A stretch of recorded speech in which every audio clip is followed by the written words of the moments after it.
Hey, good morning. It's Dr. James. I do hope and pray this message finds you and your loved ones peaceful, thriving, and well.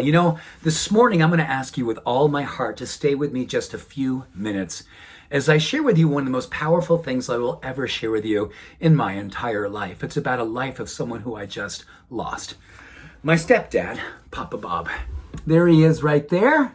There's our beautiful daughter, Dakota. There's me, my beautiful sister, my beautiful wife, my beautiful mom, Carol. Another daughter, our beautiful daughter, Ellie. But look at this beautiful man right here. That is Papa Bob, but he was not a stepdad. He became a real dad. He joined my mom as a single mom almost 39 years ago. I was a teenager. My brother was a teenager. My sister was in her early 20s. My mom, just a beautiful human being who had her hands full with all of us. Had her hands full with life, right? Probably also had her hands full with trusting that she could have a love in her life like him. And he was a love of her life. He loved her like crazy. He loved all of us with all his heart, like we were his own kids. And I want to share with you a beautiful parallel that reminds me about someone who I've talked about before with you, but the parallel here is so beautiful. It's about Gandhi. Now, please make no mistake, I'm not comparing this beautiful man to another beautiful man, but there's one thing that there's very common ground in that is very, very much a message for today.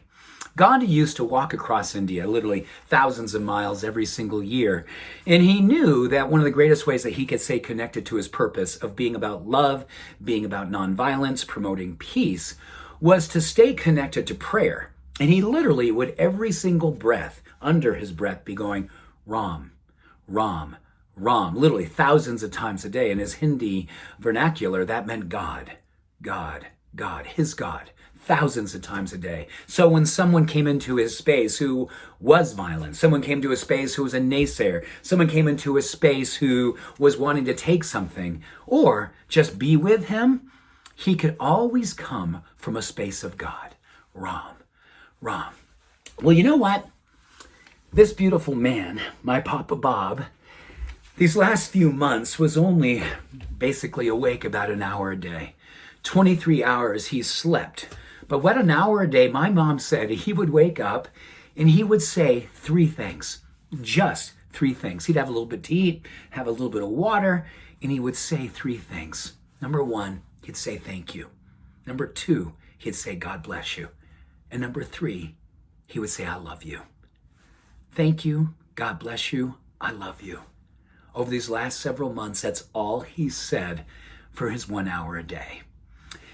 And you know what I love about that is that's given me a pause to remind myself about all the different experiences I've had with death, with family members, with folks who I've worked with as a doctor with stage 4 cancer, Alzheimer's patients, all kinds of different situations. And I've learned a lot about life by witnessing death.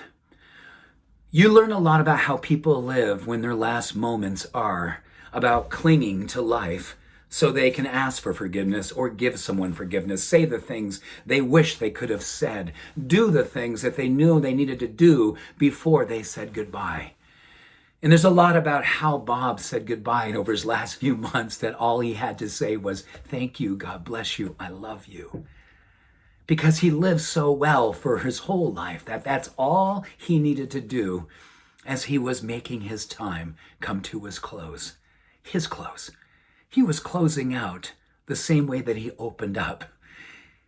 He was saying goodbye the same way he said hello. He lived the same way he died. He died the same way that he gave his love.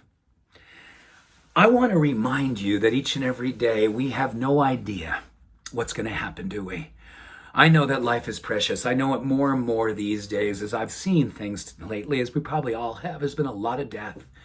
And there's been a lot about how it is that we consider our own mortality when there's so much death. We look at our legacy. We look at our eulogy. We look at how we will be remembered.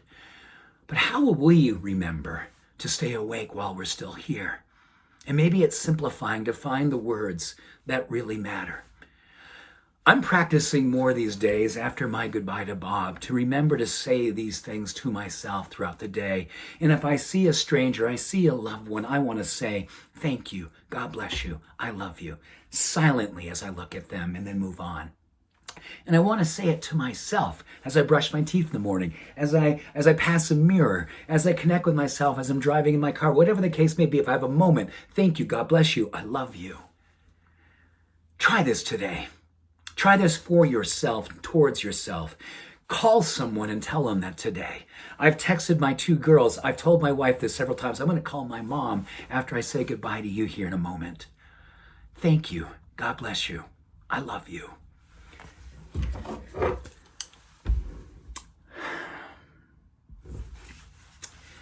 Let us not forget that we're here right now. And there's a pretty good chance someone needs to hear that. And there's an even better chance that you are going to wish that you said it when it's your time to go. I promise you, I've seen enough of people go.